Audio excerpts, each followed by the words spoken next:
Radhe Radhe friends. तो आज हम डिस्कस करने वाले हैं पीरियोडिक टेबल का एक बहुत इंपॉर्टेंट टॉपिक इलेक्ट्रोनेगेटिविटी। इलेक्ट्रोनेगेटिविटी क्या होता कि tendency of N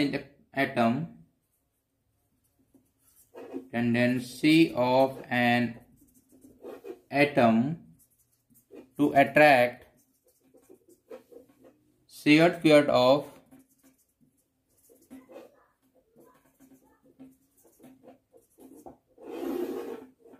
electron in a covalent bond। अब यहां पे हर वर्ड का एक अलग मीनिंग है। शेयर्ड पेयर ऑफ इलेक्ट्रॉन होना चाहिए और कोवलेंट बॉन्ड में होना चाहिए। यानी कि इलेक्ट्रोनेगेटिविटी आपको वहीं देखने को मिलेगा जहां पे इलेक्ट्रॉन का शेयरिंग हो, यानी कि जहां पे कोवलेंट बॉन्ड का फॉर्मेशन हो। यानी कि ए प्रॉपर्टी हम सिंगल एटम पे नहीं फाइंड कर सकते हैं, या फिर जिसमें आयनिक कैरेक्टर हो, आयनिक बॉन्ड बने, उसमें नहीं देख सकते हैं। इलेक्ट्रोनेगेटिविटी हम देखने के लिए उसमें कोवलेंट बॉन्ड होना जरूरी है, दो एटम होना जरूरी है, वो भी जो कोवलेंट बॉन्ड बनाता हो। जैसे आप ले लो HCl, तो यहाँ पे HCl में क्या होता है, इसका इलेक्ट्रॉन इसका इलेक्ट्रॉन, तो क्लोरीन क्या करता है कि हाइड्रोजन के इलेक्ट्रॉन को अपनी ओर खींचता है, अपनी ओर। इसके पास तो दो इलेक्ट्रॉन है, गया नहीं है उसके पास, बट शेयर किया है। क्लोरीन इसके इलेक्ट्रॉन को अपनी साइड खींच लिया है। यानी कि हम इससे कह सकते हैं कि chlorine is more electronegative than hydrogen, या हम भी बोल सकते हैं hydrogen is less electronegativity than chlorine. जिसकी वजह से जो हाइड्रोजन के कम होने की वजह से अपना इलेक्ट्रॉन को दे दिया, और ये इलेक्ट्रॉन को लेकर ये बना लेता है पार्शियली नेगेटिव, और ये हाइड्रोजन हो जाता है पार्शियली पॉजिटिव। यानी और एक प्रॉपर्टी जो है मेरा इलेक्ट्रोनेगेटिविटी एक रिलेटिव प्रॉपर्टी है। इसको हम बता नहीं सकते कि इतना वैल्यू होगा, इसका इतना वैल्यू होगा। इसको हम कंपेयर कर सकते किसी दूसरे एटम से। तो यानी कि इसमें यूनिट नहीं होता, एक होता रिलेटिव प्रॉपर्टी। रिलेटिव प्रॉपर्टी होता, इसमें होता कोई यूनिट नहीं होता इलेक्ट्रोनेगेटिविटी का। ठीक है, अब ऐसा ही हम एक देखे थे अभी इलेक्ट्रॉन एफिनिटी, जिसमें क्या था कि accept electron, tendency of an atom to accept electron, उसमें था एक्सेप्ट इलेक्ट्रॉन, इलेक्ट्रॉन को लेकर अपने पास रखना। बट इलेक्ट्रोनेगेटिविटी में क्या है कि इलेक्ट्रॉन को बस अट्रैक्ट करना है, उसे रखने का जिम्मेवारी इसमें नहीं है। जो ज्यादा खींचेगा वो उसका इलेक्ट्रोनेगेटिविटी ज्यादा होगा। तो हम इलेक्ट्रॉन एफिनिटी से अगर कंपेयर करें, इसका डिफरेंस देखें, तो डिफरेंस देखेंगे इसका हम। अगर इलेक्ट्रॉन नेगेटिविटी इधर है, इलेक्ट्रॉन एफिनिटी है इधर, तो उसमें क्या था कि एक्सेप्ट इलेक्ट्रॉन, इसमें क्या है कि अट्रैक्ट इलेक्ट्रॉन। पहला ए बहुत बड़ा डिफरेंस है दोनों के बीच में, इलेक्ट्रॉन। और देखो इलेक्ट्रॉन एफिनिटी में क्या हम देखे थे कि उसका प्रॉपर्टी जानने के लिए उसमें हम सिंगल रखे थे, आइसोलेटेड एटम रखे थे, आइसोलेटेड सिस्टम रखे थे। ठीक है, बट इलेक्ट्रोनेगेटिविटी में हमें दो एटम चाहिए, यानी कि कोवलेंट बॉन्ड चाहिए। तो ये हुआ फर्स्ट डिफरेंस हुआ। सेकेंड डिफरेंस क्या है कि इसमें था आइसोलेटेड एटम, बट आपके इलेक्ट्रॉन नेगेटिविटी में है कोवलेंट बॉन्ड, यानी कि दो एटम चाहिए, कोवलेंट बॉन्ड होना चाहिए।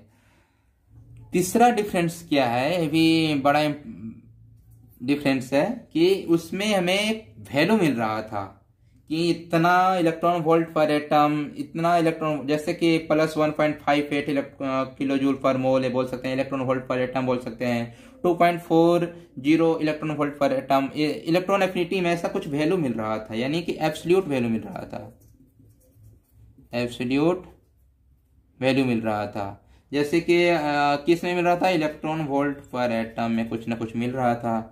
बट इसमें क्या है, इलेक्ट्रोनेगेटिविटी में एक रिलेटिव वैल्यू मिलता है आपको। इसमें कोई यूनिट नहीं है, कोई आप बता नहीं सकते हो कितना इसका है,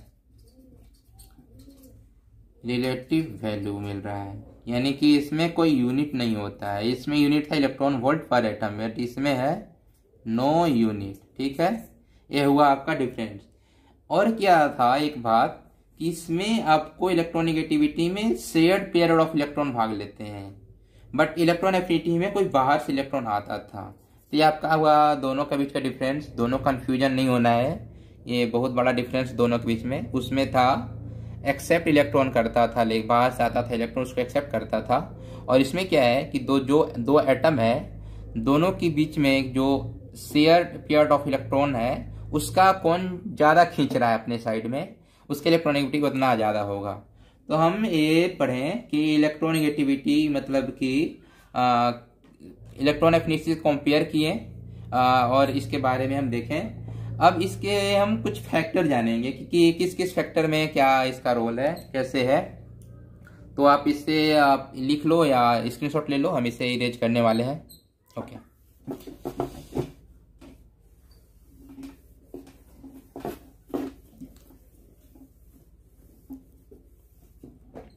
चलिए फैक्टर देखते हैं। तो पहला फैक्टर क्या है, वही हर जैसे हम पढ़े हैं वैसे इसमें पहला फैक्टर रहेगा आपका size of atom. Size of atom, atom की साइज। अब देखो, कोई एटम जितना बड़ा होगा उसका न्यूक्लियस उतना अंदर होगा, तो क्या करेगा इलेक्ट्रॉन, अगर जैसे कि आप Cl ही है, CH का ही है, तो Cl का यहाँ पे है, तो जो इलेक्ट्रॉन है उसको अट्रैक्ट करने में इसको डिस्टेंस बढ़ गया ना, अट्रैक्ट कम कर पाएगा।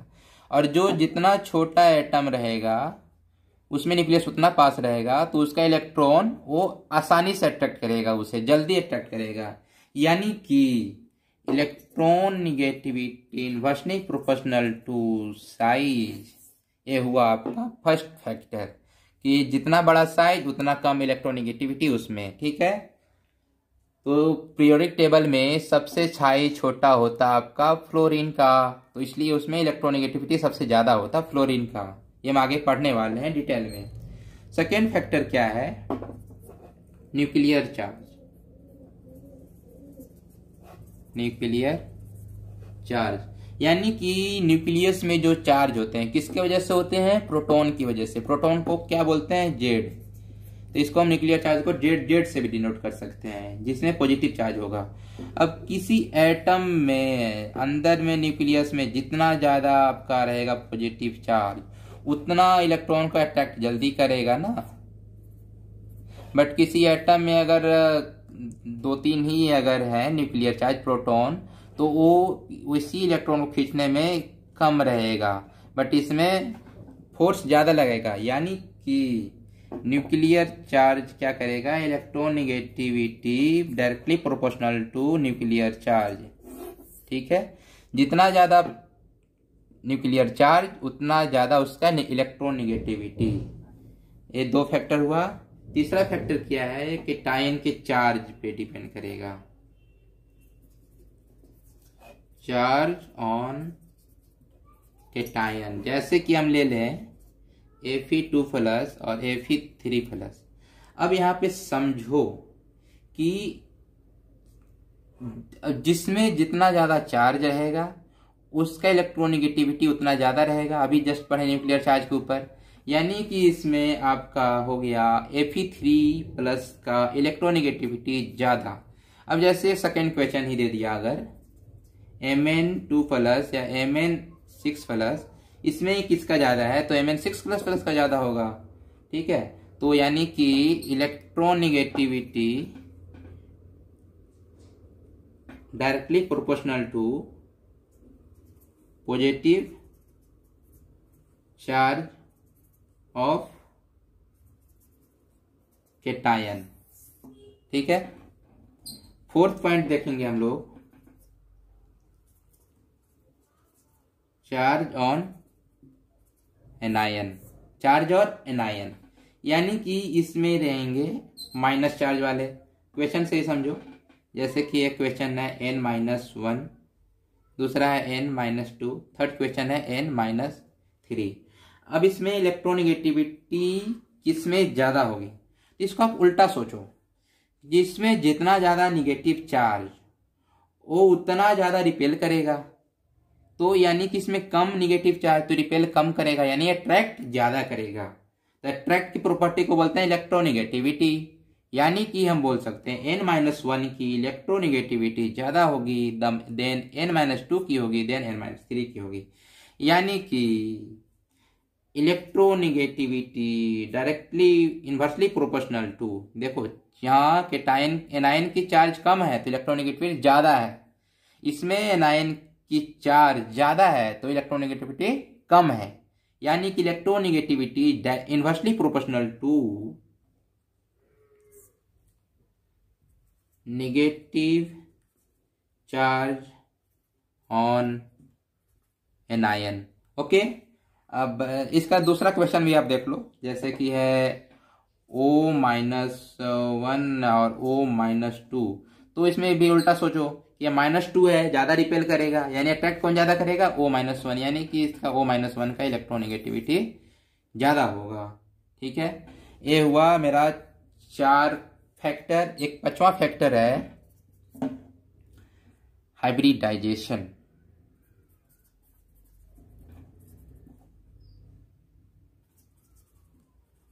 ये आपको केमिकल बॉन्डिंग जब पढ़ोगे अच्छे से तो वहाँ पे आपको अच्छे से डिटेल में समझ आएगी, अभी हम बता देते हैं।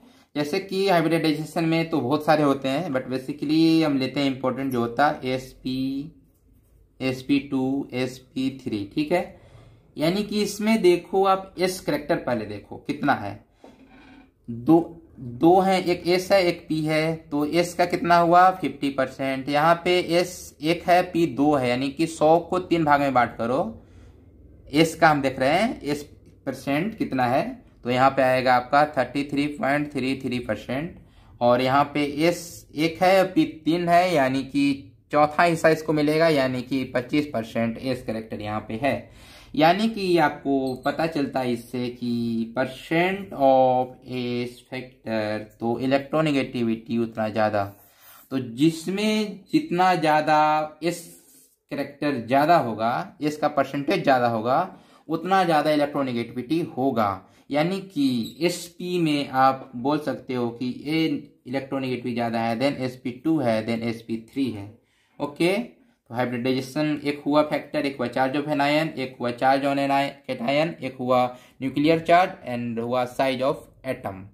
तो इतने सारे फैक्टर हैं जो कि इलेक्ट्रोनेगेटिविटी को बताते हैं कि क्या किसमें कैसे कम बेसी क्या होगा।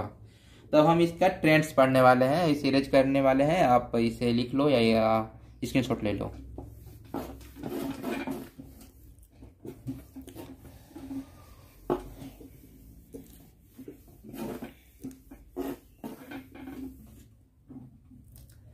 तो मेरा अगला टॉपिक है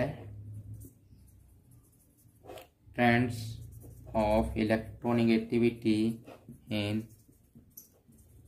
पीरियोडिक टेबल। ओके, तो यहाँ देखो, फर्स्ट हम ट्रेंड्स करते हैं पीरियड में। पीरियड में क्या चलते हैं, लेफ्ट टू राइट। ओके, तो आप लेफ्ट टू राइट पीरियड में जा रहे हो तो वहां पे क्या होता कि उसका न्यूक्लियर चार्ज इंक्रीज करता, यानी कि आपका जेड इंक्रीज करता। तो अभी जस्ट बताया था फैक्टर में कि अगर न्यूक्लियर चार्ज इंक्रीज करता है तो उसको इलेक्ट्रॉन को अट्रैक्ट करने की टेंडेंसी ज़्यादा हो जाती है, यानी कि जेड बढ़ रहा तो इलेक्ट्रोनेगेटिविटी भी बढ़ेगा। ठीक है, दूसरा ट्रेंड्स क्या है कि down the group. Down the group आओगे आप ऐसे, तो लिथियम का सबसे छोटा, देन उसके बाद बड़ा, फिर उसके बाद और बड़ा। तो डाउन द ग्रुप आने में क्या होता कि आपका साइज हो रहा बड़ा, तो इलेक्ट्रॉन को अट्रैक्ट करने की टेंडेंसी हो जाएगी कम, यानी कि इलेक्ट्रोनेगेटिविटी हो जाएगी कम। ठीक है, तो ये आपका था ट्रेंड्स कि दोनों में क्या है। अब आपको हम इलेक्ट्रोनेगेटिविटी कुछ कैसे हैं एलिमेंट का, एटम का, कि आपको याद कर लोगे तो आगे आपको आसानी होगी। वो हम बता दे रहे हैं किसके किसके याद करने हैं, कौन कौन इंपॉर्टेंट है। तो फर्स्ट पीरियड में मान लो आप हाइड्रोजन, सेकेंड पीरियड में आओगे तो आप यहाँ पे आप इम्पोर्टेंट इसमें कार्बन, नाइट्रोजन, ऑक्सीजन, क्लोरीन।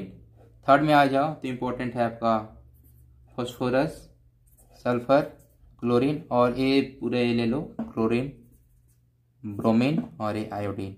तो इतने का आप याद कर लोगे तो आपका मैक्सिमम क्वेश्चन आपसे इससे बन जाएगा। तो इसका देखो क्या है, ये वैल्यू कुछ आगे बताने वाले हैं कैसे लिखा गया था। जैसे फ्लोरीन का मान लिए जो साइंटिस्ट लोग थे कि 4 होता, तो देन कंपेयर कर करके वो लिख दिए इसका कितना वैल्यू होता। हम आगे पढ़ेंगे कि 4 कहाँ से लाए थे, कैसे लिखे थे। तो याद करने का ट्रिक क्या है कि इसमें इधर आ रहे हो तो हाफ हाफ घटाते जाओ, यानी 4 में से हाफ गया तो ऑक्सीजन का होगा 3.5, 3.5 में से हाफ घटा दो तो नाइट्रोजन का होगा 3, 3 में से हाफ घटा दो तो हो गया 2.5, ठीक है। और हाइड्रोजन का होता है आपका 2.1, जितना हाइड्रोजन का होता है उतना फास्फोरस का होता है, यानी कि 2.1, ठीक है। अब नीचे आने पे क्या है कि 1 घटेगा तो 4 है तो इसका हो गया 3, और इसका होगा 2.5, 3.5 में से 1 गया 2.5, 3 में से 1 गया तो 2, लेकिन 2.1 इसका होता है हाइड्रोजन का इक्वल, ठीक है। अब क्लोरीन का हो गया 3, ब्रोमीन का होता है आपका 2.8 एंड आयोडीन का होता है आपका 2.5, ठीक है। तो इसमें हम लिख लेते हैं यहाँ पे किसका सीरीज क्या है। तो फ्लोरीन, देन आपका है ऑक्सीजन 3, देन है आपका नाइट्रोजन, उसके बराबर है आपका क्लोरीन 3 क्लोरीन, देन है आपका ब्रोमीन, उसके बाद है आपका आयोडीन, के बराबर है आपका सल्फर, के बराबर है आपका कार्बन, ठीक है। उससे बड़ा है आपका फॉस्फोरस, देन है उसके बराबर हाइड्रोजन। यानी कि आप यहां देखो, इसको भी यहीं शिफ्ट कर देते हैं, फॉस्फोरस बराबर हाइड्रोजन। यहाँ पे देखो इसका है 4, ऑक्सीजन का है 3.5, और नाइट्रोजन एंड क्लोरीन के इक्वल है 3,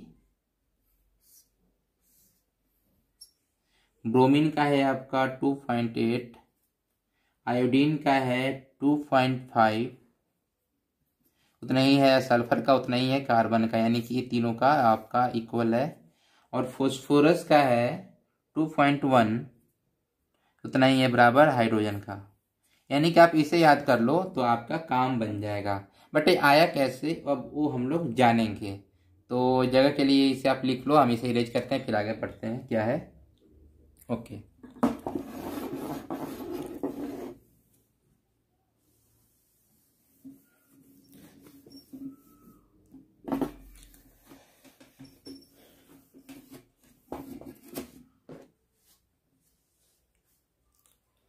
तो फ्रेंड्स हम स्केल पढ़ने वाले हैं, कुछ साइंटिस्ट हैं, यानी कि अब हम नेक्स्ट टॉपिक है स्केल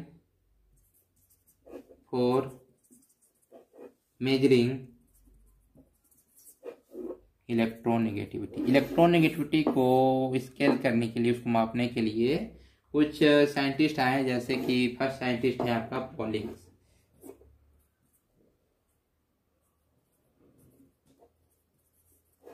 स्केल इनका आपको याद होगा, एटॉमिक स्ट्रक्चर पढ़ते हैं, पॉलिंग एक्सक्लूजन थ्योरी, जो कि बताए थे कि एक ऑर्बिटल में जैसे कि जो 2 इलेक्ट्रॉन रहते हैं तो एक अपोजिट में डायरेक्शन में, एक मतलब दोनों अपोजिट डायरेक्शन में होते हैं इलेक्ट्रॉन। तो वही साइंटिस्ट यहाँ क्या बताए हैं, पॉलिंग स्केल क्या दिए हैं, वो एक फॉर्मूला दिए हैं आपको। फॉर्मूला आपका ये है कि जीटा ए, इसको जाई ए को इतने लोग बोलते हैं, या जीटा ए भी बोलते हैं, जाई ए माइनस जाई B is equal to 0.208 under root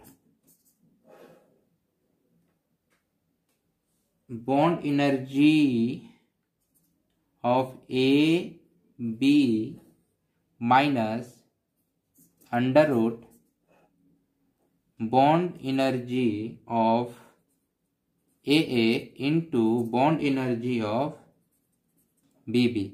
अब ये समझो क्या है, जाइए क्या है कि इलेक्ट्रॉन निगेटिविटी ऑफ ए, जाई भी क्या है इलेक्ट्रॉन निगेटिविटी ऑफ बी, और ये क्या है ई ए बी, ये आपको बताता है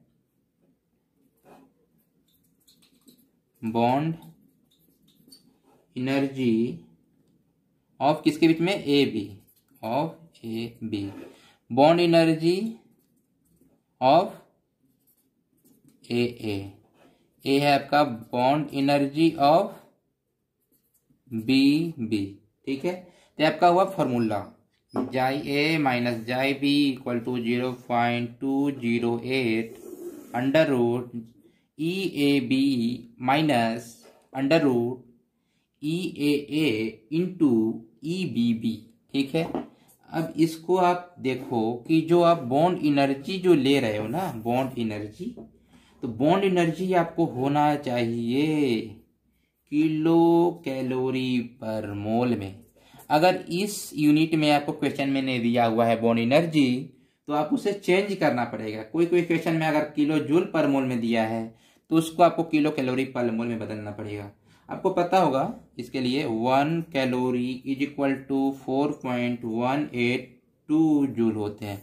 इसे आप चेंज कर लोगे, या आप चेंज करना नहीं चाहते तो हम आपको एक और फॉर्मूला बता देते हैं। अगर किलो जूल में आंसर दिया हुआ है तब डायरेक्ट अप्लाई करना, क्या कि जो वैल्यू है ना 0.208, इसके जगह पे आपका हो जाएगा 0.1017। बाकी सब सेम टू सेम रहेंगे। किलो जूल में अगर है इफ किलो जूल पर मोल में, ठीक है, तो उसके लिए फॉर्मूला है क्या है, जाई ए माइनस जाई B is equal to 0.1017 under root E A B minus under root E A into E B B. ठीक है, तो आपका ये फॉर्मूला हो गया इफ अगर किलो जूल पर मोल में दिया है। और ऊपर वाला फॉर्मूला आपका किसके लिए हुआ, अगर इफ किलो कैलोरी पर मोल में है, ठीक है, और किलो जूल पर मोल में है, तो ये लगाएंगे हम फॉर्मूला।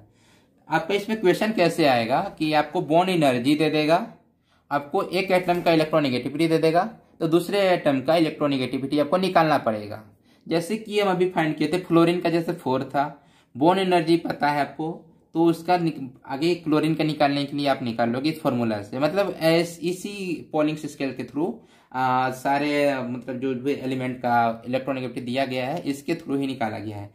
एक और है स्केल जिसको हम बोलते हैं, दूसरा है मोलिकन्स स्केल, MULI मोलिकन स्केल। तो ये क्या बताए थे कि इलेक्ट्रोनेगेटिविटी जो होगा वो एवरेज होगा आयोनाइजेशन एनर्जी और इलेक्ट्रॉन एफिनिटी का, यानी कि electronegativity is the average of ionization energy and electron affinity. यानी कि हम बोल सकते हैं कि electronegativity is equal to IE plus EA divided by 2। ठीक है, तो इसमें आयोनाइजेशन एनर्जी और इलेक्ट्रॉन एफिनिटी दोनों के दोनों क्या होने चाहिए, इसका unit electron volt per atom. ठीक है, इलेक्ट्रॉन वोल्ट पर एटम रहेगा तभी हम मोलिकन्स स्केल के द्वारा हम निकाल पाएंगे इसका आयोनाइजेशन एनर्जी। अब हमारा इलेक्ट्रोनेगेटिविटी तो हो गया कंप्लीट, यहीं तक पढ़ना था, बट इसके बहुत लंबे टॉपिक हैं, इसका बोला नहीं, इसका हर जगह यूज होता। तब इसका कुछ एप्लीकेशन हम लोग देख लेते हैं। वैसे ये टॉपिक खत्म है, इसका एप्लीकेशन बहुत इंपॉर्टेंट एप्लीकेशन है। चलिए एप्लीकेशन की तरफ चलते हैं। आप इसे लिख लो, हम इसे इरेज कर रहे हैं।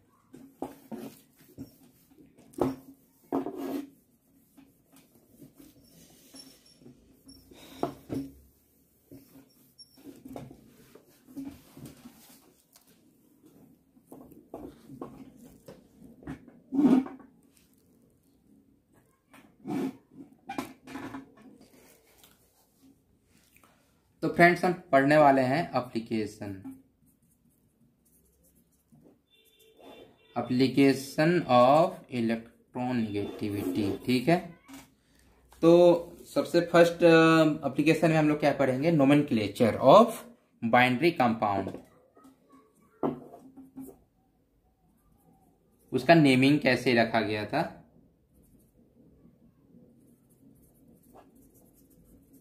नोमेनक्लेचर ऑफ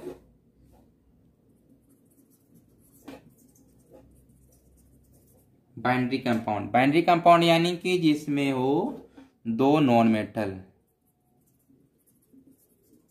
ठीक है, दो नॉन मेटल, जैसे कि आप ले लो HCl। ठीक है, इसका नेम आप तो जानते हो ना कि हाइड्रोजन क्लोराइड होता, बट क्यों होता, इसे आप क्यों नहीं बोलते क्लोरीन हाइड्राइड। जैसे कि IDE जो था क्लोराइड, उसको हाइड्रोजन के साथ क्यों नहीं ऐड करते हो, तो इसका नेम आप लिखते हो हाइड्रोजन क्लोराइड। तो हम वजह बताने वाले हैं इसमें कि क्यों होता है ऐसा नेम हाइड्रोजन क्लोराइड। जैसे और एग्जांपल ले लो आप, जैसे मान लो PCl3 है, इसका नेम होता है फॉस्फोरस ट्राइक्लोराइड। फॉस्फोरस ट्राइक्लोराइड, इसे आप नहीं बोलते ट्राइक्लोरोफॉस्फाइड, नहीं बोलते। क्यों नहीं बोलते, तो वही हम लोग पढ़ने वाले हैं अभी। इससे इसलिए नहीं बोलते हैं, जिसका इलेक्ट्रोनेगेटिविटी ज्यादा हो। ठीक है, जो ज्यादा इलेक्ट्रोनेगेटिविटी का हो, मतलब जो इलेक्ट्रोनेगेटिविटी ज्यादा हो, तो उसमें क्या करते हैं, IDE सफिक्स के साथ हम लास्ट में लिखते हैं। जैसे कि यहां देख लो HCl था, तो HCl का होता आपका कितना 3, हाइड्रोजन कितना होता बोलो 2.1।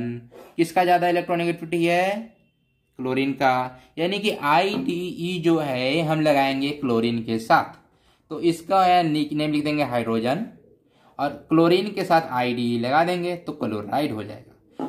फॉस्फोरस और यहाँ पे क्लोरीन का वही है 3, और फॉस्फोरस का भी सेम होता है हाइड्रोजन की इक्वल ही, यानी 2.1। यानी इसका भी नेम हो जाएगा, फॉस्फोरस को लिख देंगे फॉस्फोरस, और क्लोरीन जो कि 3 है तो ट्राई पहले लिखें, और क्लोरीन के साथ हमने IDE लगाकर क्लोराइड लिख दिए। ठीक है, जैसे और भी नेम हो सकते हैं, जैसे आप ब्रोमीन और क्लोरीन से बने हुए कंपाउंड को लिखना है, तो बताओ क्या होगा, आप खुद से सोचो कि क्लोरीन को होता है 3.5 और ब्रोमीन को होता है 2.8। इलेक्ट्रोनेगेटिविटी ज्यादा है क्लोरीन के साथ, इसके जो कंपाउंड बनेंगे उसको हम लिखेंगे, ब्रोमीन को एट्री लिख देंगे और क्लोरीन के साथ हम IDE लगा देंगे, तो हम लिख सकते हैं ब्रोमोक्लोराइड। ठीक है, इसको हम ऐसे नहीं बोलते हैं, क्लोरोब्रोमाइड नहीं बोलते हैं। क्यों नहीं बोलते, पता चल गया आपको कि जिसका इलेक्ट्रोनेगेटिविटी ज्यादा होता है उसके साथ हम IDE सफिक्स के साथ लास्ट में लिख देते हैं। अब जैसे ब्रोमीन आयोडीन है, अब मान लो ब्रोमीन है आयोडीन है, इनके बीच में आपका नाम लिखना है, तो आयोडीन का होता है आपका 2.5 और ब्रोमीन का होता है 2.8। अब ज्यादा देखो किसमें, ब्रोमीन में ज्यादा हो गया, तो यानी IDE किसके साथ लगेगा, ब्रोमीन के साथ लगेगा। इसका नाम हो जाएगा, पहले इसको आई को लिख देंगे आयोडो, और ब्रोमीन के साथ IDE लगाकर लिख देंगे ब्रोमाइड, तो आयोडो ब्रोमाइड। ओके, तो ऐसे हम नेमिंग करते हैं किसी बाइनरी कंपाउंड का।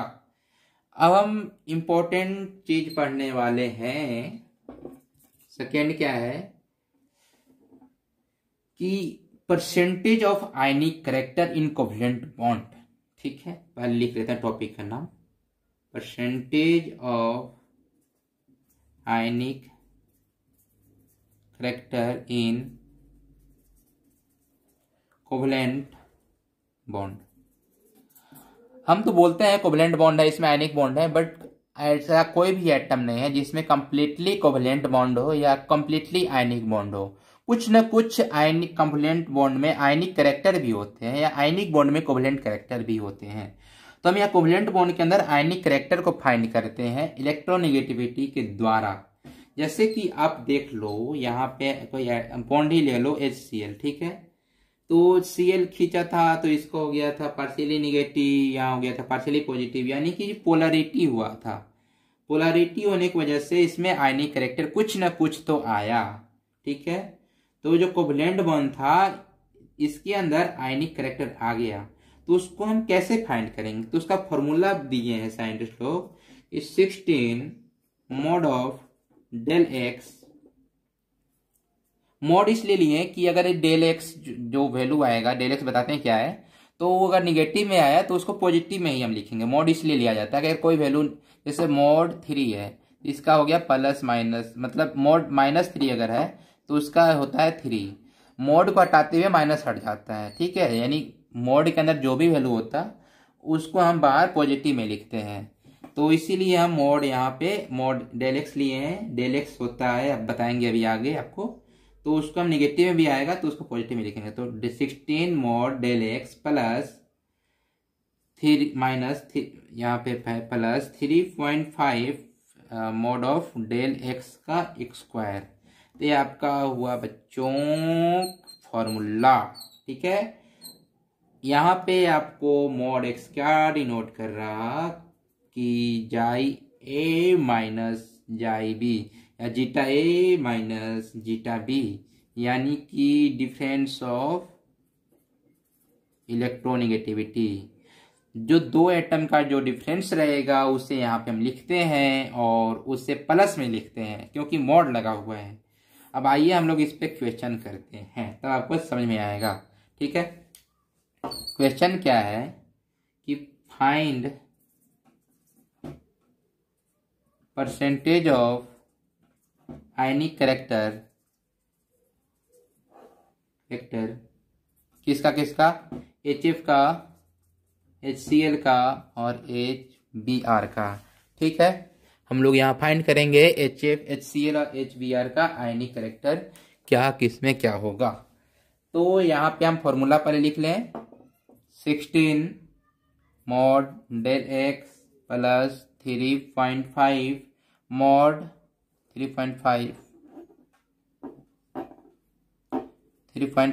मॉड डेल एक्स का स्क्वायर, ठीक है। अब यहाँ पे आप देख लो HF का लिख रहे हो तो H का होता आपको 2.1 और फ्लोरीन का होता 4, तो यानी कि इसका बीच का डिफरेंस कितना है, 2.1 और 4 का बीच का डिफरेंस हो गया आपका 1.9, यानी कि 16 मॉड में 1.9 आया ना डिफरेंस, तो 1.9 मॉड में ले लो प्लस मॉड, यानी कि इस मॉड हटा भी सकते हैं, इनटू हो जाएगा, प्लस 3.5, देन अगेन वही लिखेंगे मॉड एक्स की जगह पे 1.9, तो 1.9 का स्क्वायर। इसे सॉल्व करो तो आपका मिलेगा अप्रोक्सीमेटली, आपको मिल जाएगा 43% के आसपास, ठीक है। HCl में लिख लो, HCl का निकालोगे तो H का होता आपका 2.1, इसका होता 3.5, इसका क्लोरीन का होता HCl 2.1, क्लोरीन का है 3, इसके बीच का डिफरेंस निकाल कर यहाँ पुट करो, वैल्यू निकालो, निकल जाएगा। ऐसे ही आपका HBr का निकालना है, HBr, तो H का होता 2.1 और Br का होता आपका 2.8, तो यहाँ भी डिफरेंस निकाल कर इस पे पुट करो, यहाँ निकल जाएगा। मतलब इसमें आपको क्वेश्चन ऐसे ही आएगा आपको कि इसका आप बताओ आयनिक करेक्टर क्या है।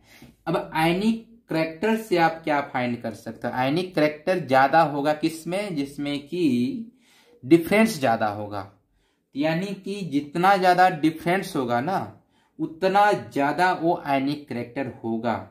आयनिक करेक्टर होगा यानी कि उसमें बेसिक करेक्टर, आयनिक करेक्टर ज्यादा है यानी कि उसमें बेसिक करेक्टर ज्यादा होगा।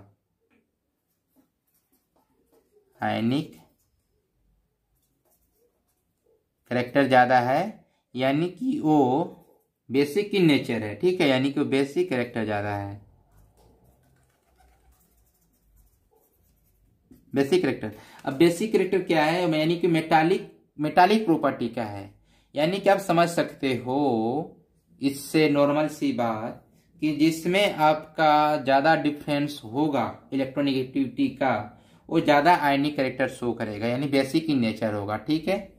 अब हम अगले हम एप्लीकेशन पढ़ने वाले हैं, इसे इरेज करते हैं।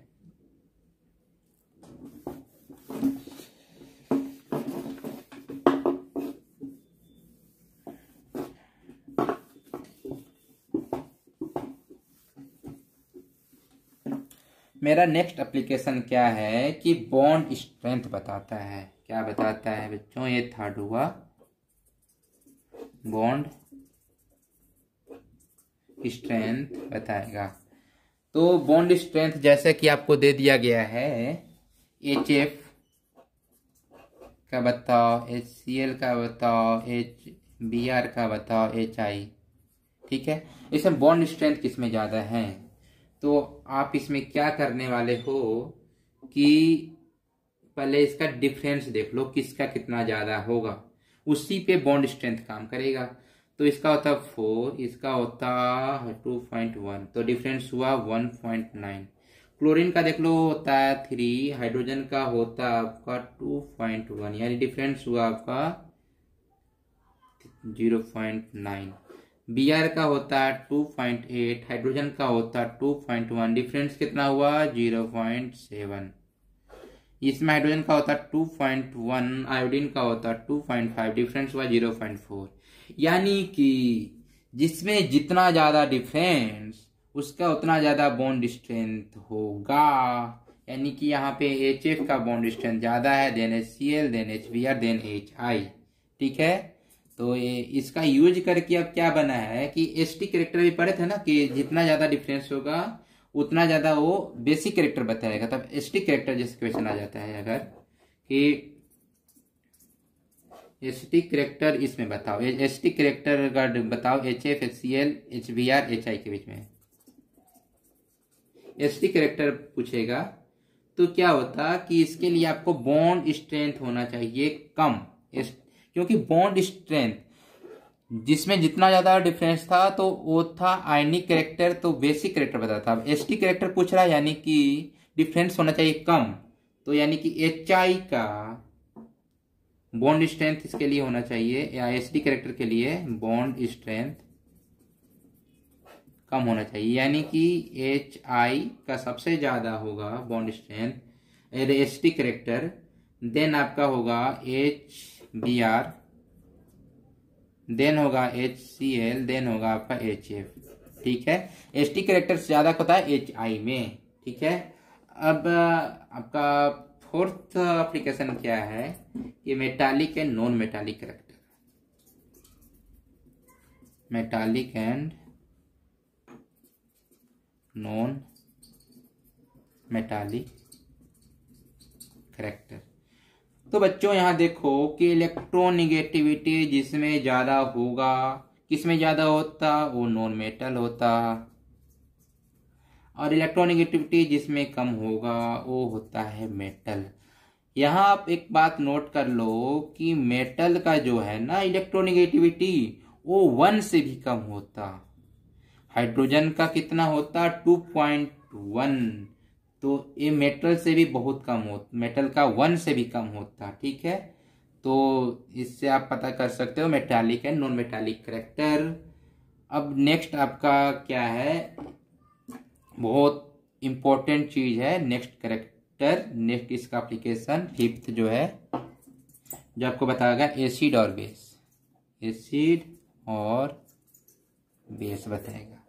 जैसे कि आपको एग्जाम्पल में दे दिया है NaOH, और दूसरा एग्जाम्पल दे दिया है HNO3 नाइट्रिक एसिड।